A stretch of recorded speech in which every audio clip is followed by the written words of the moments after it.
Bapak-bapak, ibu-ibu yang dirahmati oleh Allah Subhanahu wa ta'ala, insya Allah pagi ini kita akan membahas yang berbeda dari yang biasa saya bawakan. Biasanya kita belajar tafsir, ya. Ini permintaan kata Buya Afdal, katanya mau dibahas tentang faraid, ya, tentang faraid. Jadi supaya tidak terlalu jauh juga lari dari yang diamanahkan kepada saya, kita tidak akan membahas faraid langsung dari kitabnya, tapi kita bahas faraid langsung dari ayat Al-Quran saja. Nah, biar tetap kajiannya adalah kajian tafsir, ya. Jadi insya Allah kita akan mulai faraid ini, belajar faraid. Tentunya ini harapan kita, karena dia poin-poin harus dicatat nanti, ya, harus dicatat supaya tidak lupa. Sebagai mukaddimahnya, ilmu faraid itu adalah salah satu ilmu yang sudah hampir hilang.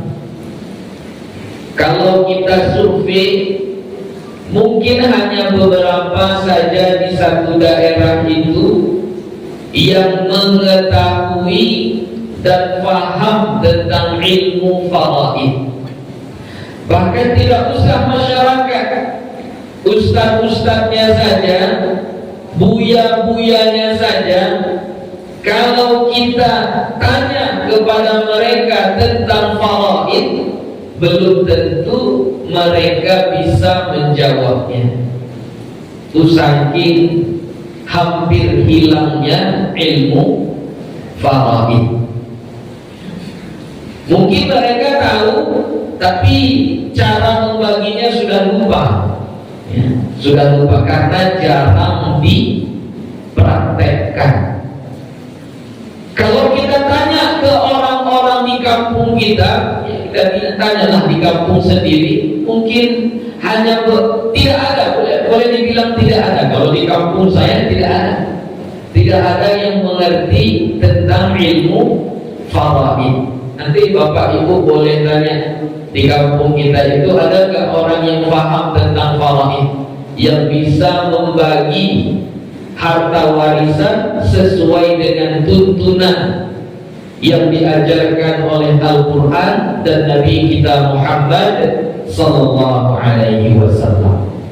Sedikit sebagai muqaddimah, hukum mempelajari ilmu faraid dua. Pertama, hukumnya fardu ain. Fardu ain itu gimana? Kalau kita tidak pelajari, berdosa. Sama kayak sholat. Sholat hukumnya apa? Fardu ain. Kalau kita nggak sholat, berdosa. Kapan ilmu faraid itu hukumnya fardu ain kita pelajari? Ketika di daerah itu tidak ada orang yang paham ilmu faraid, maka kita wajib mempelajari ilmu faraid. Yang kedua, bisa berubah hukumnya menjadi fardu kifayah. Fardu kifayah itu wajib juga, cuma bedanya kalau ada orang yang mengerjakan, maka yang lain yang tidak mengerjakan bebas, nggak kena dosa. Kayak sholat jenazah. Sholat jenazah hukumnya fardu kifayah, wajib bagi kita. Tapi kalau sudah ada 2-3 orang yang mensolatkan jenazah itu, orang lain yang tidak mensolatkannya nggak berdosa lagi. Itu fardu kifayah. Kapan hukum mempelajari ilmu faraid itu fardu kifayah? itu kalau sudah ada orang yang faham di daerah itu ilmu faraid. Lain satu orang yang faham di kampung itu, yang lain mau belajar terserah dia. Mau belajar bagus, enggak juga enggak apa-apa. Tapi kalau enggak ada, maka hukumnya adalah fardu ain. Begitulah dijelaskan oleh Syekh Hasan bin Muhammad Masyar di dalam kitabnya At-Tuhfatus Saniyah fi Ahwalil Warathatil Arba'iniyah.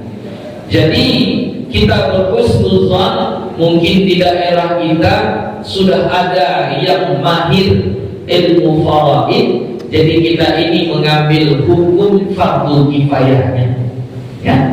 Kalau nggak ada, berarti kita ambil hukum fardu ainnya. Kemudian ilmu faraid hanya membahas tentang cara membagi harta warisan. Hanya itu saja. Jadi dulunya ilmu faraid ini masuk dalam kategori ilmu fikih. Bahkan kalau kita kaji kitab-kitab fikih itu masih ada bab tentang warisan. Misalnya kayak kitab Matan Ghayah wa Taqrib, salah satu kitab dasar fikih di mazhab Syafi'i, ditulis oleh Imam Abu Syuja'. Itu di situ masih disebutkan bab tentang pembahagian warisan. Jadi dulu masih gabung itu. Cuma sebahagian ulama karena mempertimbangkan pentingnya ilmu faraid ini, mereka ambil ilmu faraid itu dari kitab fikih, lalu dibuat satu ilmu khusus, satu ilmu tersendiri, satu kitab tersendiri, supaya cepat mempelajarinya. Ya. Kalau di kitab fikih mau nanti udah setahun kemudian baru sampai ke bab itu. Nah, sedangkan kita perlu cepat mempelajarinya. Jadi fokus ilmu faraid itu hanya tentang harta warisan dan yang berkaitan dengan dia nanti. Maksudnya siapa yang berhak menerimanya, berapa bahagiannya, bagaimana wasiat, hibah dan lain sebagainya. Kurang lebih seperti itu. Dan insya Allah pembahasannya tidak banyak. Ya, kalau yang dalam kitab At-Tuhfatus Saniyah dia hanya 4 lembar saja, berarti hanya 8 halaman. Nah, kalau kitabnya ada kitabnya ini yang kecil, nah, ini yang Tuhfatus Saniyah. Nah, ini cuma 4 lembar, nah, cuma 4 lembar, berarti hanya 8 halaman kecil kitabnya, ya. Nah, kalau yang ini sudah yang besar ya, tapi dengan syarahnya. Ini syair disebut dengan Ar-Rahbiyah, ya. Jadi belajarnya nggak banyak, singkat, cuman perlu ketelitian. Nah, itu saja. Jadi insya Allah ini kita buat belajarnya sesantai mungkin. Jadi kalau Bapak Ibu ada yang kurang jelas, langsung tanyakan saja, ya. Takut nanti salah paham. Nanti kita akan banyak menjumpai istilah-istilah. Oke, langsung saja kita mulai.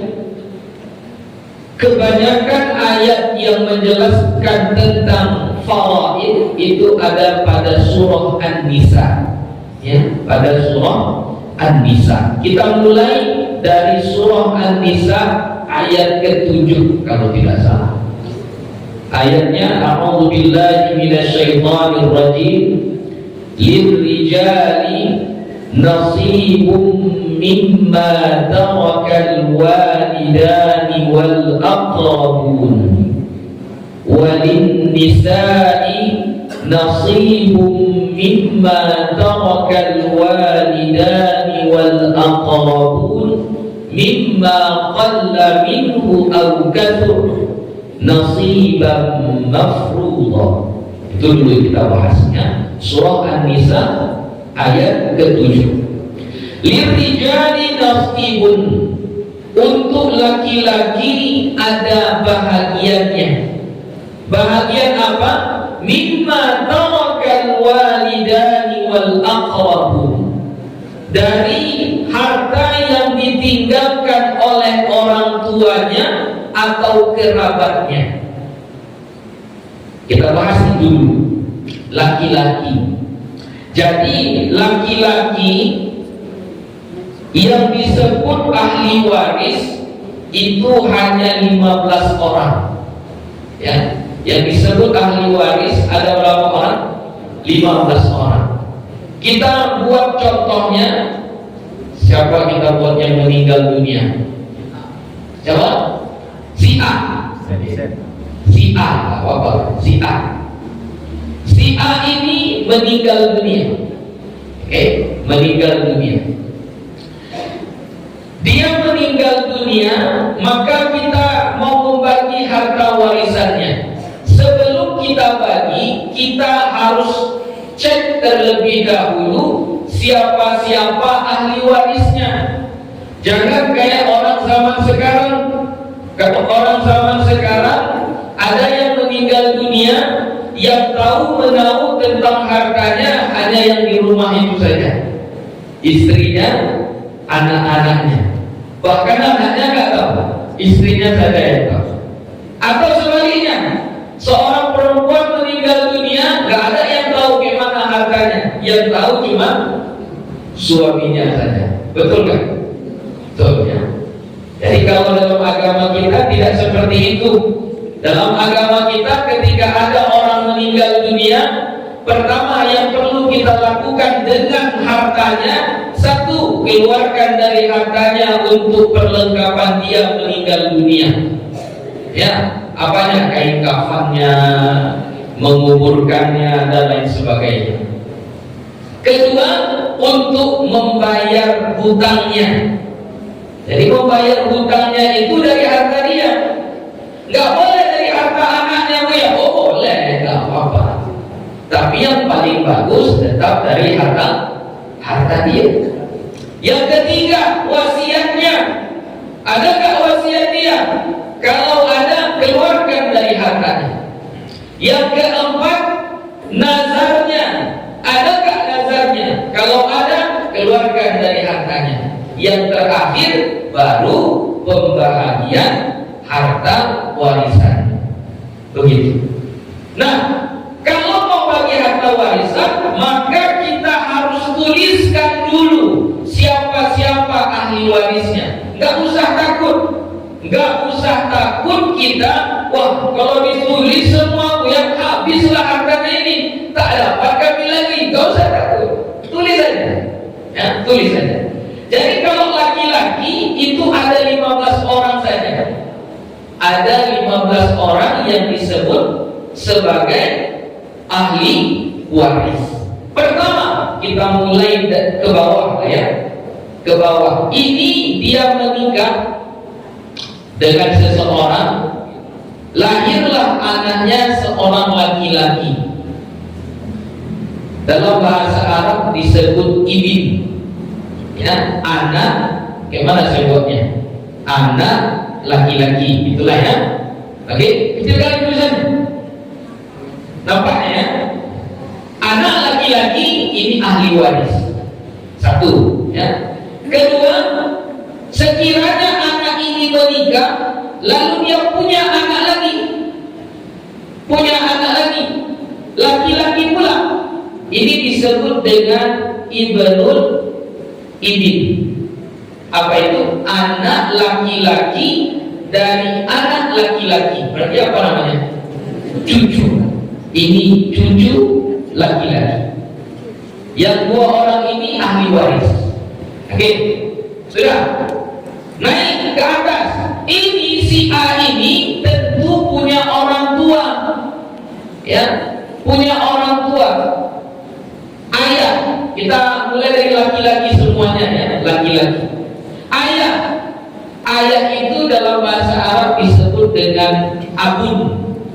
Ya, abun. Ayah ini ahli waris. Ya, abun. Kita sebut. Ya, ayah. Oke, lanjut. Ayahnya ini tentunya juga punya ayah. Bahasa Arabnya namanya jaddun. Ya, berarti apanya si A? Kakek, kakeknya. Ya, kakeknya. Ini kakeknya. Jadi si kakek itu juga adalah ahli waris. Sudah berapa? 4. Si abun ini ketika dia menikah dengan seseorang, anaknya bukan si A saja, ada anaknya yang lain. Kita buatlah namanya si B. Ya, si B. Si B ini laki-laki. Apanya si A? Si B ini saudara. Namanya akhun. Ya, akhun. Ada penghapusnya. Oke. Namanya akhun. Akhun ini nanti harus saya jelaskan. Ada namanya akhun syaqi. Saudara seayah seibu. Saudara seayah seibu. Akhun syaqi. Oke. Ini ya, si abun ini menikah dengan perempuan ini ya. Oke. Kemudian si abun ini sebelum menikah dengan si perempuan ini, ayah si A, rupanya dia sudah punya istri. Nah, punya istri ya. Entah itu istri pertamanya, entah itu istri keduanya, pokoknya bukan ini perempuannya. Dari pernikahan si ayah ini dengan perempuan ini lahir seorang anak laki-laki. Apanya si A itu? Saudara seayah. Ya, bahasa Arabnya akhun lil ab. Saudara seayah. Saudara seayah. Akhun lil ab. Ini juga mendapatkan warisan. Lanjut. Rupanya emak si A ini ketika mau nikah sama ayah si A, dulunya itu seorang janda. Seorang janda sudah pernah menikah dulu ini dengan seorang laki-laki, entah cerai, entah meninggal dunia. Setelah mereka cerai atau meninggal dunia, statusnya sudah janda, barulah dia menikah dengan ini. Lahirlah anaknya si A. Jadi sebelum menikah dengan ini, dia punya anak laki-laki pula. Siapanya si A itu? Saudara seibu. Apa? Akhun lil saudara seibu. Ini juga adalah ahli waris. Saudara seayah seibu, saudara seayah, saudara seibu. Ini saudara kandung atau saudara tiri? Mana yang kandung, mana yang tiri? Mana yang kandung, mana yang tiri? Kalau ini kandung gak ini? Kandung. Ini? Kandung. Ini? Tiri. Tiri. Iya, dia saudaranya seibu. Satu emak mereka ini, si A dengan ini, satu emak. Itu kandung atau tiri? Kandung atau tiri? Itu kandung. Yang tiri itu kayak mana Bu ya? Kita buat contoh yang tiri. Ini si P, si perempuan ini sebelum nikah sama ini, dia janda juga, punya anak laki-laki. Ini ke sini saudara kan? Enggak, ini ke sini saudara kan? Saudara. Saudara, anak bawaan emaknya, emak apanya? Emak keduanya. Saudara kan? Saudara. Tapi ini saudara tiri. Itu yang saudara tiri. Kalau ini kandung ini kandung ini. Saudara tiri dapat warisan. enggak. Atau sebaliknya, emak si A ini kan tadi nikah sama ini, rupanya ini sudah punya anak. Ini apanya si A? Saudara kandung atau diri. Ini tidak dapat warisan, tidak termasuk ahli waris. Ya, jadi yang ini dia hanya seayah, tetap itu kandung. Jangan bilang itu saudara diriku itu.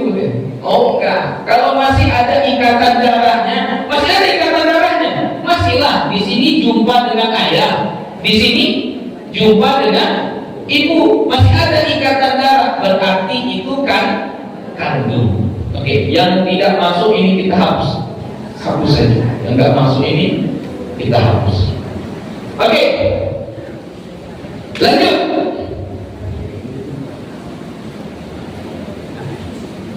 Si kakek ini menikah dengan seorang perempuan, lahirlah anaknya ini si Abun. Rupanya anaknya bukan satu orang, ada anaknya yang lain. Ya, ada anaknya yang lain. Laki-laki pula. Siapanya yang meninggal ini? Ini kan si kakek ini punya anak. Dan anak ini ayah si yang meninggal, ayah si A. Kakek ini anaknya bukan si ayah ini saja, ada yang lain. Apanya yang meninggal itu? Pamannya, saudara ayah, saudara ayahnya. Dalam bahasa Arab disebut dengan amun syaqiq, ya, paman kandung. Maksudnya paman seayah seibu. Paman seayah seibu. Oke. Kemudian si kakek ini rupanya punya istri dua. Ini ceritanya istri dua. Ya, si kakek punya istri dua. Dari pernikahannya ini ada juga anaknya, laki-laki juga. Siapanya yang meninggal itu? Pamannya juga, tapi paman seayah, amun lil ab, paman seayah. Oke, sudah berapa? 1, 2, 3, 4, 5, 6, 7, 8. 9. Oh ya, ini satu lagi ya, 9. Oke, lanjut. Berarti ada 6 lagi. Akhun syaqiq ini, saudara seayah seibu ini menikah, lahir anaknya, laki-laki pula. Dalam bahasa Arabnya disebut ibnu akhin syaqiq, anak saudara seayah seibu. Anak saudara seayah seibu. Berarti apanya si A? Anak saudara seayah seibu. Apa ya? Keponakan.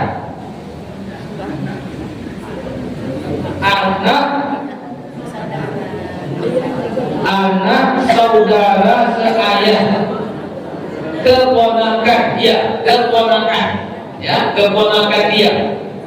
Oke. Kemudian ini saudara seayah menikah, punya anak laki-laki juga. Namanya ibnu akhlil ab. Saudara anak saudara seayah. Apanya? Berarti sama juga keponakan dia. Oke, lanjut. Apa lagi? Mana lagi nih? Saudara seibu nggak boleh. Ya, anak saudara seibu nggak masuk. Coba saya pastikan. Anak saudara seibu kalau tidak salah nggak masuk. Iya, nggak masuk. Anak saudara seibu nggak masuk. Ini ammun syakik.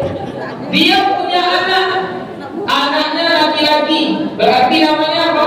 Ibnu ammun syakik. Siapa ini berarti? Anak paman seayah seibunya. Siapa si A? Siapa si A itu berarti? Anak pamannya. Siapa dia itu? Sepupu. Ya, siapa ya? Sepupu. Sepupu seayah seibu lah bilangnya. Seayah seibu. Sepupu dari paman yang seayah seibu. Oke.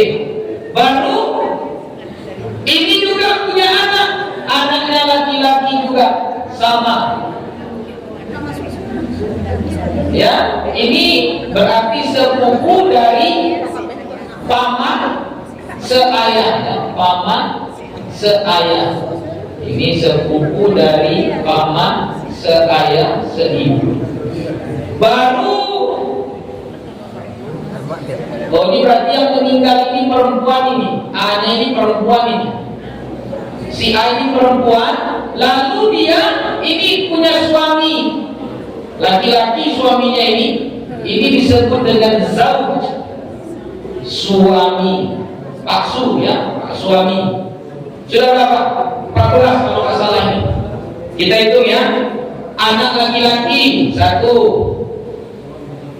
cucu laki-laki 2, ayah 3, kakek 4, saudara seayah seibu 5, saudara seayah 6, saudara seibu 7, paman seayah seibu 8, paman seayah 9.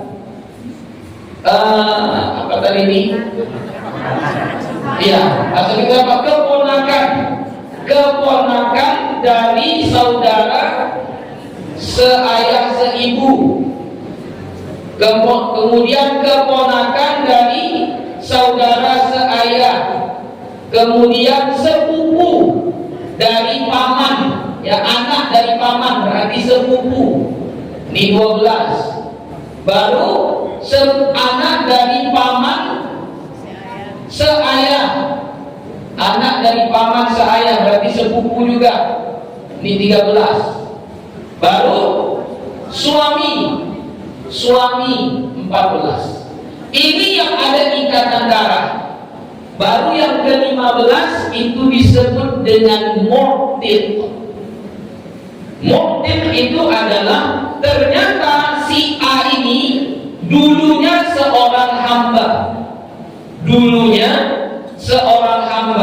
Lalu dimerdekakan oleh seorang laki-laki. Maka laki-laki yang memerdekakan dia itu disebut dengan mu'tiq. Mu'tiq ini kalau si A meninggal dunia, dia dapat warisan. Namanya siapa? Mu'tiq, orang yang memerdekakannya. Tapi ini udah gak ada lagi nih. Ini sudah tidak ada. Berarti kita fokus kepada yang 14 itu saja. Ya, fokus kepada yang 14 saja. Nah, Pak, jadi kalau meninggal seseorang, tulis ini semua. Tulis semuanya. Wah, habislah hartanya punya. Enggak usah takut.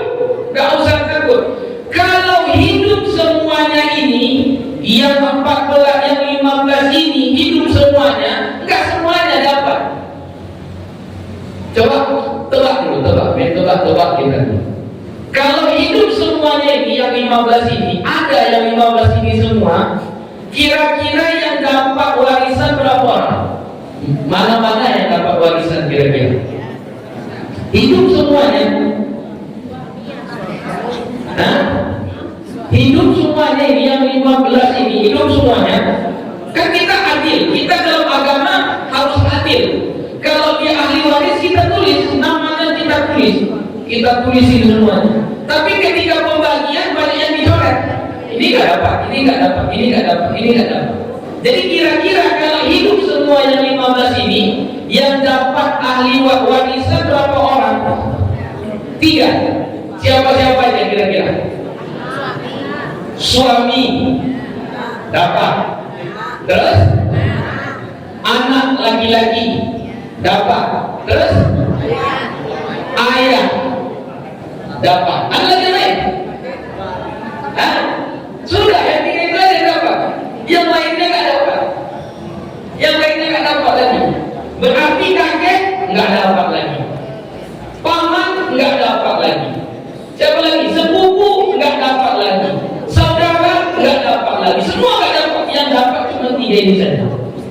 Kalau berkumpul yang ini ya, berkumpul hidup semua ahli waris yang laki-laki, yang 15 orang ini, maka yang berhak menerima harta warisan itu hanya ayah, anak, suami. Selain daripada itu semuanya tidak dapat. Ini paling senangnya itu dulu lah ya. Nah, tapi apanya, adabnya kita tetap harus tulis. Jadi misalnya ini, meninggal seseorang, kita ambil buku, cek apanya, ahli warisnya. Ada kakeknya, ada, tulis. Ada pamannya, ada, tulis. Ada sepupunya, ada, tulis. Tulis semuanya. Udah kita tulis semuanya, bilang kata buya kami menurut ilmu faraid ini semua sudah ada, tapi ini nggak dapat, ini nggak dapat. Yang dapat cuma 3 saja, ayah, anak, suami. Yang 3 itu saja dapat. Oke, sampai di sini paham? Lain yang nak ditanya? Habis? Dari sekian setara Ustaz, misalnya anak perempuan ada pada Ustaz. Oh belum. Ini masih fokus laki-laki. Kan ayatnya tadi lirrijali nasibun mimma tarakal walidani wal aqrabun. Setelah itu nanti baru walin nisa'i, baru perempuan. Cemas kan Ustaz? Oh cemas. Gak usah cemas.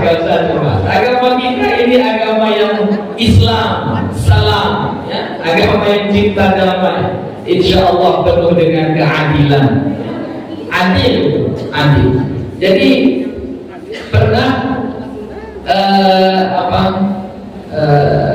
guru kami mengajarkan kepada kami membuat pandangan. Kalian tahu guru-guru atau pejabat-pejabat, pegawai-pegawai dan lain sebagainya, kenapa banyak peraturannya? Gak usah jauh-jauh, guru saja. Guru itu kalau masuk pakai absensi, kalau terlambat potong gaji dan lain sebagainya. Iya, begitu kan? Ya. Kenapa kayak gitu? Kan ini guru saya bilang. Kenapa kayak gitu? Padahal guru itu kan pahlawan tanpa jasa. Yang namanya pahlawan masa diatur sama absensi? Jadi menurut dia ada peraturan-peraturan itu karena ada masalah. Masalahnya apa? Masalahnya adalah karena ada oknum dari guru-guru yang tidak mencerminkan ada pahlawan tanpa jasa tadi. Apa itu? Datangnya sering terlambat. Masuknya suka-suka hati dia, kadang datang, kadang enggak. Gaji tetapi gaji, kan begitu. Jadi makanya dibuatlah peraturan ada absensi. Kira-kira itulah secara ringkasnya beliau menjelaskan. Jadi sebenarnya hukum peraturan itu berlaku karena ada masalah dulu, baru ada peraturan. Bukan tiba-tiba ada peraturan tanpa ada masalah, enggak. Ya, dalam agama kita kayak gitu. Bahkan mungkin yang menurut perempuan itu ada satu ayat yang tidak adil dalam agama kita menurut sebahagian. Apa itu? Fankihu ma qala lakum minan nisa'i matna wa thulatha wa ruba'. nikahi kalianlah perempuan itu 2, 3 atau 4. Banyak perempuan yang mengira ayat ini gak adil. Nah, itu berarti belum mengaji dia. Padahal ayat itu turun karena ada masalah. Bukan tiba-tiba Allah bilang, kamu istrinya 1 kan? Nah, nikah 2, 3, 4. Kayak gitu. Kemana awal ceritanya? Di zaman dulu seorang laki-laki banyak istrinya. Banyak. Sampai gak terurus, gak terjaga, gak dinafkahi, gak ada tanggung jawab. Hampir setiap simpang ada istrinya. Setiap simpang ada istrinya. Setiap kampung ada istrinya. Dan ini tidak sesuai dengan ajaran Islam. Maka turunlah ayat itu. Dibatasi, bukan memperbanyak. Dibatasi. Bahkan ada sahabat yang ketika itu masuk Islam punya istri, lupa 8 atau berapa istrinya itu. Apa kata Nabi? Ambil 4 orang, yang sisanya ceraikan. Ambil 4 orang, pertahankan 4 orang, pilih 4 orang dari istrimu sekarang, sisanya ceraikan, balikan kepada orang tuanya. Kalau kita mandangnya dari sudut itu, sebenarnya ayat ini penuh dengan keadilan. Cuma kalau mandangnya dari sudut yang lain, ayat ini gak adil. Ayat ini gak adil. Begitulah kurang lebih. Jadi sama, ini agama kita agama Islam. Ya, gak usah takut. Kalau udah dibahas tentang laki-laki, pasti tentang perempuan pun akan dibahas. Ya, insya Allah. Tapi diutamakan laki-laki, karena ayatnya lirijali nasibun. Laki-laki duluan yang dibahas. Nah, setelah ini nanti baru perempuan. Sabar-sabar ya. Ada lagi yang ditanyakan sampai di sini? Jam berapa?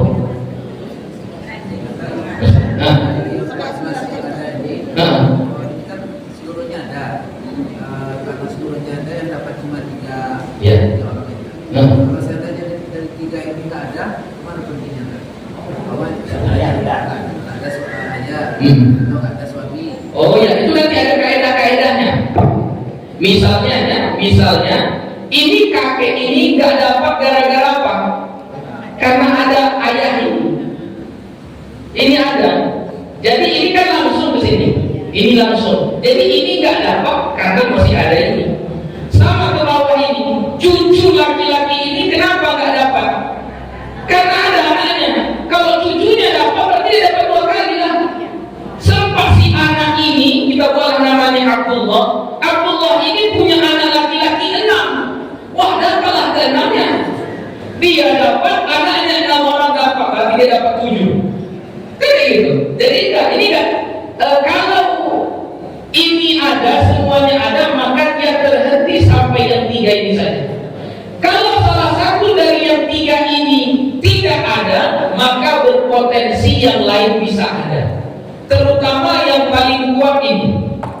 Yang paling kuat dari ahli waris itu adalah anak laki-laki. Anak laki-laki ini banyak efeknya. Kalau ada dia, bisa dikatakan mayoritas ini nggak dapat ini. Bisa dikatakan kalau ada ini.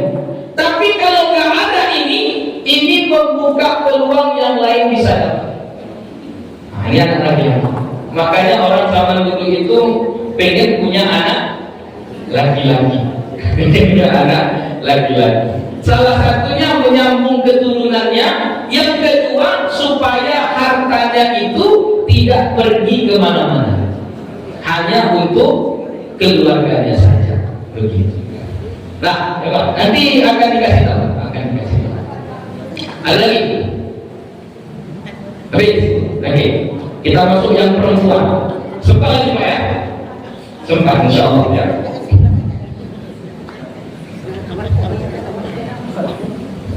Kalau yang perempuan nggak banyak, yang perempuan hanya ada 10. Oh ya, ya ada 10. Kalau perempuan cuma 10 saja, ya, yang perempuan hanya ada 10, jadi nggak banyak ya.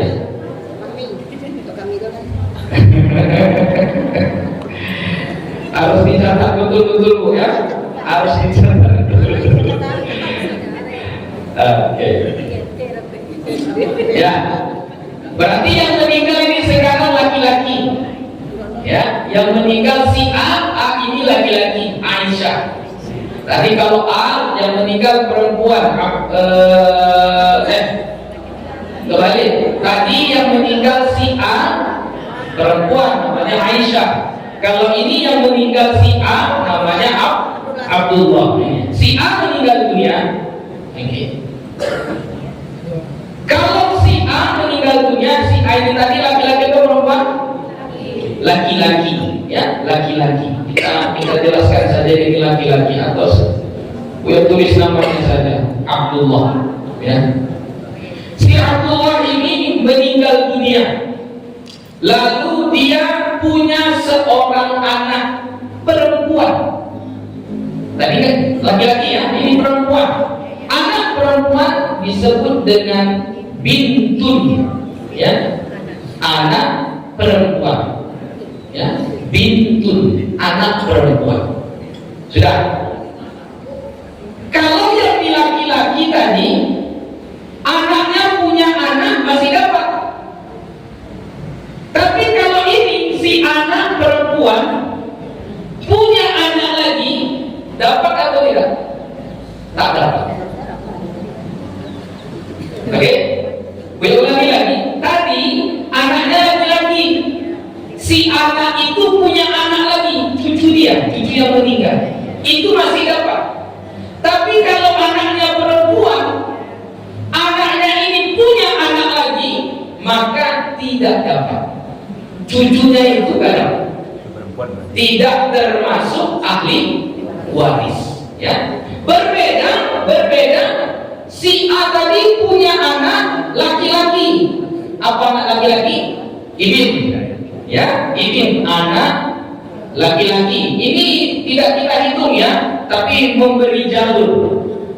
Yang laki-laki sudah. Nah, anak laki-laki ini punya anak perempuan.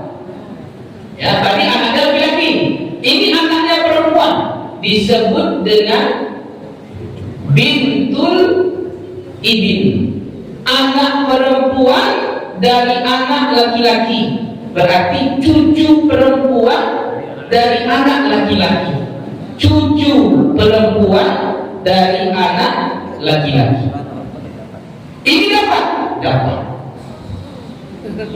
Oke? Kita yang bagi lagi-lagi. Tadi cucu laki-laki dari anak laki-laki dapat. Cucu perempuan dari anak laki-laki dapat. Tapi kalau anaknya perempuan berhenti sampai di sini saja. Ke bawah nggak dapat. Tapi mereka disebut dengan zawil arham. Namanya apa? Zawil arham. Zawil arham itu apa? Keluarga yang amat dekat. Jadi nanti masalah harta itu ada yang diwasiatkan. Sebahagian orang ada mewasiatkan. Nah, wasiat itu boleh hanya ketika diwasiatkan kepada selain ahli warisnya. Jadi misalnya si Abdullah ini meninggal dunia, kalau dia berwasiat, sekiranya saya meninggal dunia, maka kasih rumah ini untuk anak saya yang perempuan. Sah nggak wasiatnya? Tidak sah.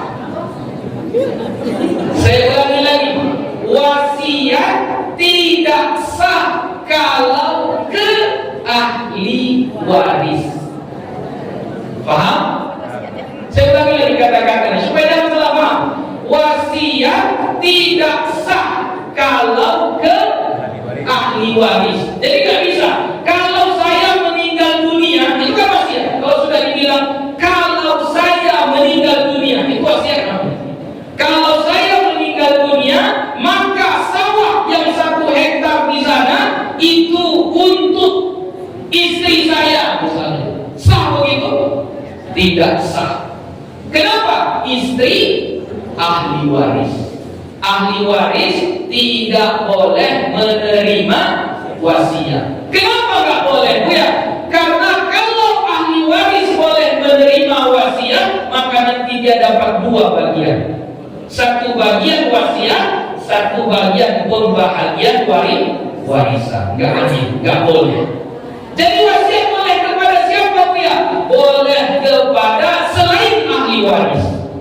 Kalau mau orang yang dekat, inilah cucu dari anak perempuan.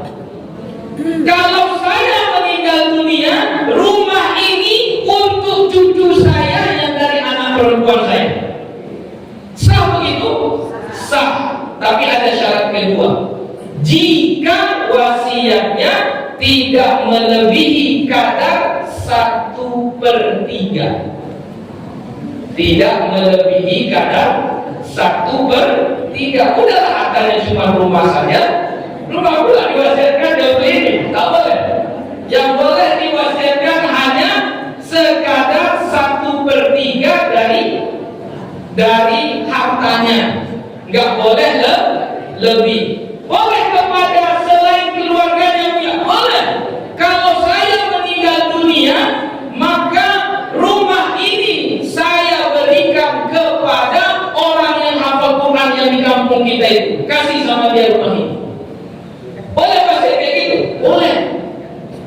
Ya, tapi jangan lebih dari 1/3. Oke, paham? Oh, kalau hibah ini ada wasiat, ada hibah.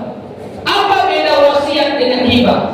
Wasiat itu sesuatu yang telah dijanjikan tapi dibaginya setelah meninggal dunia. Itu wasiat. Saya ulangi lagi, wasiat itu adalah sesuatu yang sudah dijanjikan, ditentukan, tapi dibaginya setelah meninggal dunia. Itu wasiat. Nah, kalau wasiat tadi dua syaratnya. Satu, tak boleh kepada ahli waris. Kedua, tak boleh lebih dari 1/3. Kalau hibah apa? Hibah ini harta yang dibagikan semasa yang punya harta itu hidup. Rumah saya ini untuk anak perempuan saya. Masih dia hidup, dikasihnya. Boleh begitu? Boleh. Kalau sekiranya istrinya proteslah, dia masih hidup. Kenapa kau kasih sama anak kita? Enggak apa-apa lah. Ini aku yang cari kok, misalnya alasannya apapun boleh. Kalau hibah itu adalah harta yang dibagikan semasa yang punya harta masih hidup dan tidak punya syarat. Tidak ada syaratnya. Tidak mesti kepada ahli waris, boleh juga kepada selain ahli waris. Kepada siapa saja hibah boleh diberikan. Hibah itu kalau bahasa kitanya pemberian. Yang namanya pemberian, siapa saja boleh kita kasih. Itu hibah. Kemudian yang kedua, tidak ada batasan. Kalau ada yang protes sama yang hidup, yang punya harta masih hidup dia. Ada alasan dia kenapa dia berikan sekian banyak hartanya kepada si fulan. Ada. Tapi kalau sudah meninggal dunia, sekiranya ada yang protes, gimana? Bisa lagi protes? Nggak bisa. Makanya kalau wasiat ada batasan-batasannya. Tapi kalau hibah tidak ada. Ya, jadi makanya kalau mau cari amannya hibah saja lah. Bahasa hidup udah bagi-bagi aja. Bahasa hidup bagi-bagi saja. Oke, balik lagi. Ini ke sini ke bawah cuma sampai anak perempuan. Tapi kalau di sini anaknya laki-laki masih dapat ini. Cucu perempuan dari anak laki-laki. Naik ke atas. Siapanya? Ibu, ummun, ibu. Ibu. Ibu ini mendapatkan warisan. Ya, ibu punya ibu lagi. Berarti siapanya? Nenek, bahasa Arabnya jaddah. Ya, nenek. Nenek ini dapat warisan. Ini nenek dari ibu. Ada juga nenek dari ayah. Ini tadi kan punya ayah, punya ibu.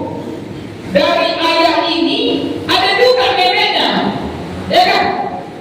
Ada neneknya juga kan? nenek dari sebelah ayah. Kalau ini tadi nenek dari sebelah ibu. Yang nenek dari sebelah ayah ini juga dapat sama, tapi ini dihitung satu ya. Ini dihitung satu, bukan dua orang, dihitung satu. Mau dia nenek dari ayah, mau dia nenek dari ibu, tetap dapat. Tadi dia kalau laki-laki, kenapa nggak ada kakek dari ayah, kakek dari ibu? Kenapa nggak ada? Oke, kaedahnya begini supaya mudah. Dari yang meninggal dunia kepada orang tersebut tidak boleh diantarai perempuan. Saya ulangi lagi. Dari yang meninggal dunia kepada orang ini nggak boleh diantarai perempuan. Kalau diantarai perempuan maka ini nggak dapat. Contoh ini yang meninggal dunia mau ngasih kepada cucu dia di sini, cucu, ya mau ngasih ke sini. Antara dia dan cucu dia di sini ada perempuan nggak? Ada, maka ini nggak dapat. Ini kaidahnya, nggak dapat. Di sini, ini antara ini ke sini. Ada di antara perempuan? Hah? Ada. Ini di antara perempuan, ya, di antara perempuan. Tapi di sini boleh. Kenapa? Karena dia masih satu jalur, ya. Dan ini berpotensi tak dapat kalau ini ada. Tapi kalau yang laki-laki, misalnya kakek dari laki-laki tadi dapat ya, kakek dari laki-laki dapat, kakek dari ibu, ini kan kakek juga, dapat nggak nih si kakek? Enggak, kenapa? Ini tadi diantarai perempuan, maka ini nggak dapat, Jadi kaidahnya seperti itu. Kalau antara dia dengan yang meninggal itu diantarai seorang perempuan, maka dia tidak dapat. Lanjut, lihat coba. Ini punya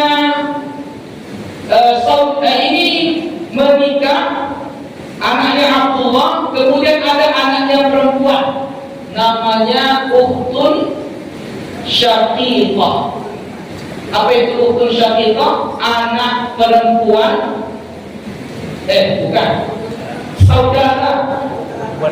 Ya, saudara seayah seibu, saudara perempuan seayah seibu. Ayahnya ini punya istri dua. Dari pernikahan ini ada pula anaknya seorang perempuan. Ini namanya ukhtun lil ab, saudara perempuan seayah. Oke. Kalau dari ibu, misalnya ibunya ini janda, lahir ada anaknya perempuan, itu dapat atau tidak? Tak dapat. Ya, tak dapat. Kemudian ini dari pernikahan ini adalah pamannya, ya, ada pamannya. Apa namanya? Amun, paman. Ammatun perempuan. Ammatun syaqiqah. Ya, masuk ammatun.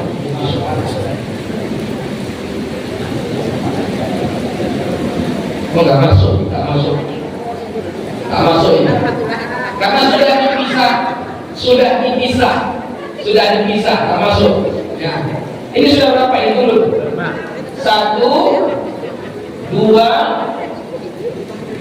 3, 4. Ini hitung 1 ya. 4, 5, 6, baru ya istri dia, zaujah, istri, ya istri,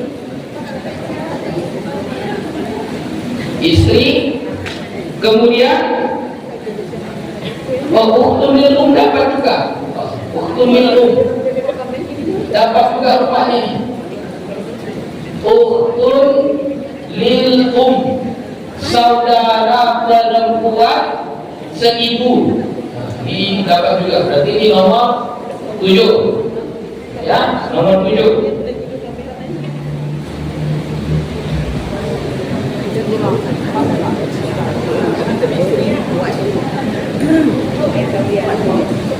Bintu umum jaddah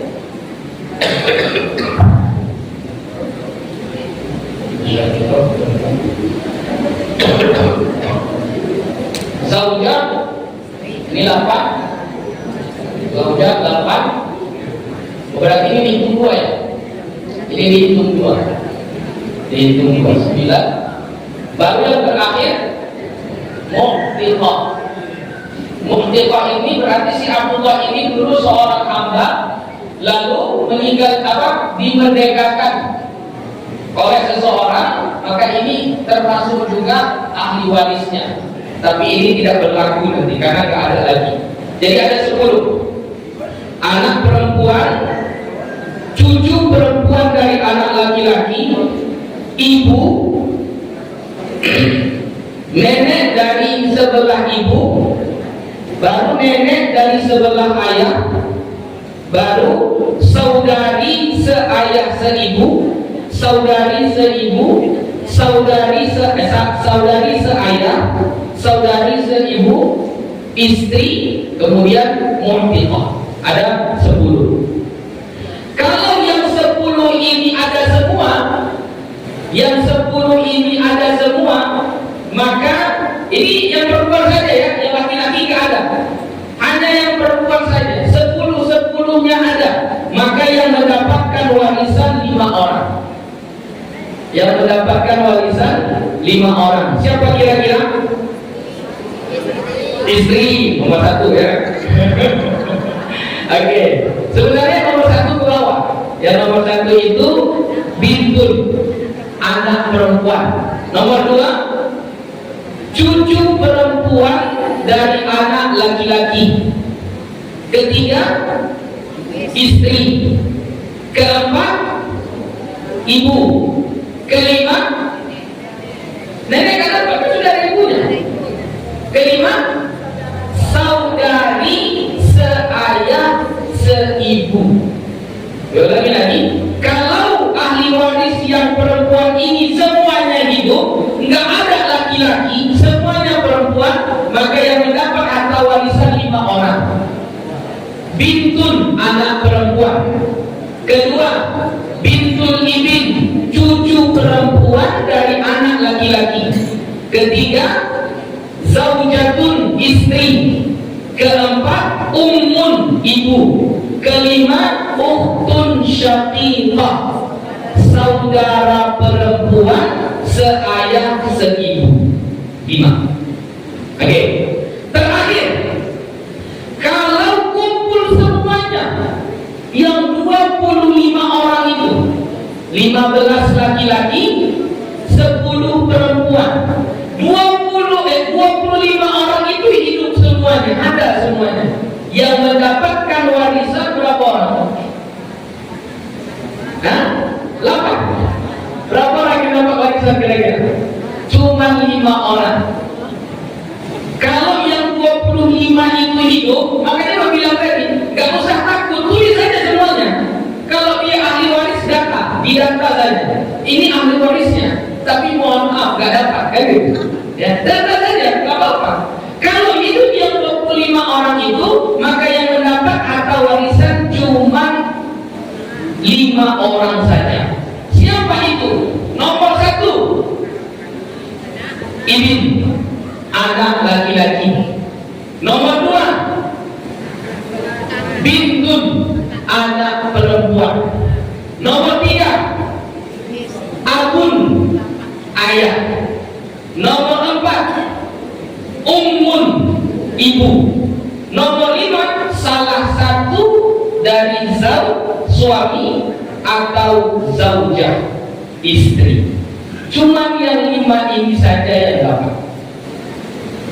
Ada semuanya ahli waris, yang berhak mendapatkan hanya 5 orang ini saja. Anak laki-laki,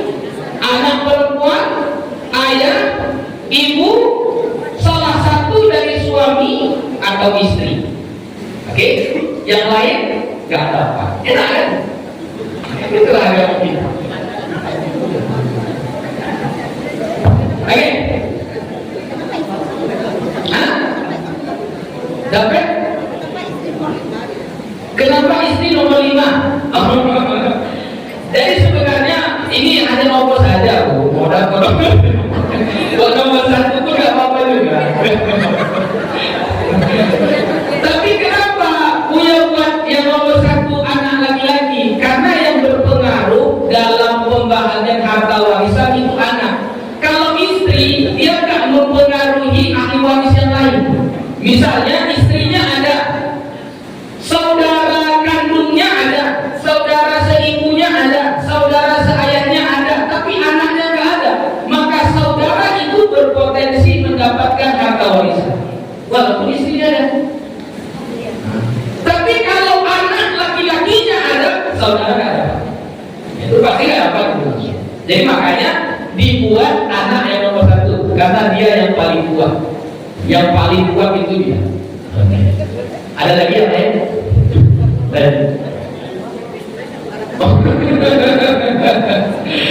Bagaimana kalau istrinya 2? Dapat atau enggak? Istri yang mana yang dapat? Istri pertama. Oh, oke. Yang dibagi itu harta yang mana dulu? Harta yang mana Bu yang dibagi? Kan sekarang kasusnya sistem keluarga di kita itu hartanya nggak jelas. Kalau istilah orang kota kebanyakan harta gonogini. Apa itu harta gonogini? Ibu kerja, bapak kerja, digabung duitnya, beli tanah, bangun rumah. Nah, itu statusnya rumah siapa? Statusnya tanah siapa? Kok tanah istri? Suami ada uangnya di situ, istri ada uangnya di situ. Suami untuk istri, wali istri untuk istri sendiri. Oh enggak, salah kaedahnya. Bukan kayak gitu kaedahnya. Kaedahnya di harta suami ada hak istri. Itu bahasanya ya. Di harta suami ada hak istri, bukan harta suami harta istri. Itu salah. Di harta suami ada hak istri, bukan semuanya. Enggak semuanya. Tapi harta istri tidak ada hak suami. Itu bedanya. Ya, tapi kalau harta suami ada hak istri, jangan diubah harta suami harta istri, itu bahaya itu. Enggak ya. Jadi makanya sebenarnya kalau misalnya di daerah kita sebelum pernikahan itu ada penyuluhan terlebih dahulu bagaimana sistem di dalam rumah tangga itu bagi keuangannya kayak mana itu lebih bagus supaya jangan ada harta gonogini. Harta gonogini ini sangat susah membaginya. Misalnya kalau rumahnya sama-sama dibangun, kayak mana cara baginya?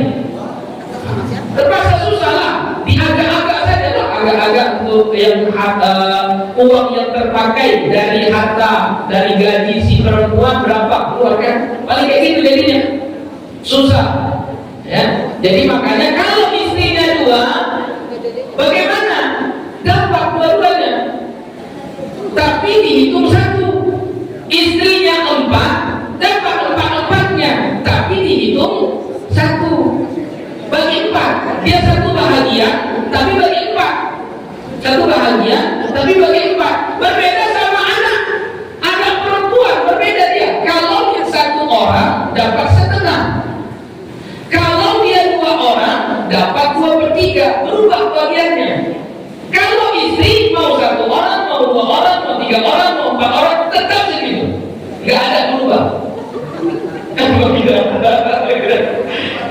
Ya, tapi yang dibagi tetap harta yang meninggal ya.